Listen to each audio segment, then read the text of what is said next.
আজকে পেন্সিলের ওপরেই একটা কাজ করছি আমি। এই ছবিটা সর্বপ্রথম খুবই লাইট প্রেসারে ইনফ্রাস্ট্রাকচারটা আমি রেডি করছি এবং এই প্রসেসটা আমি ততক্ষণ অবধি কন্টিনিউ করব যতক্ষণ আমার কাছে ছবির লাইন, অ্যাঙ্গেল এবং প্লেসমেন্ট ক্লিয়ার নয় ততক্ষণ। যে মুহূর্তে সমস্ত বিষয়গুলো আমার কাছে স্পষ্ট হয়ে যাবে সেই মুহূর্তে আমি স্টপ করে ফাইনাল আউটলাইনটা ড্র করব। তারপর যদি আমার মনে হয় যে ছবিটাকে আমি অ্যাডভান্স লেভেলে নিয়ে যাব, সেক্ষেত্রে আমি ডিটেল অ্যাড করতে পারি, আস্তে আস্তে কালার অ্যাড করতে পারি।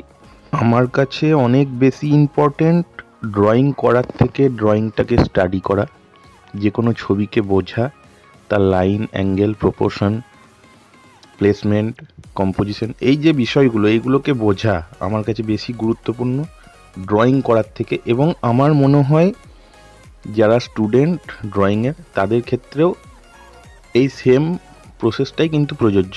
তো ছবিটা ভালো লাগলে লাইক করবে, প্রচুর কমেন্ট করো এবং শেয়ার করে চ্যানেলটাকে সাবস্ক্রাইব করে দাও।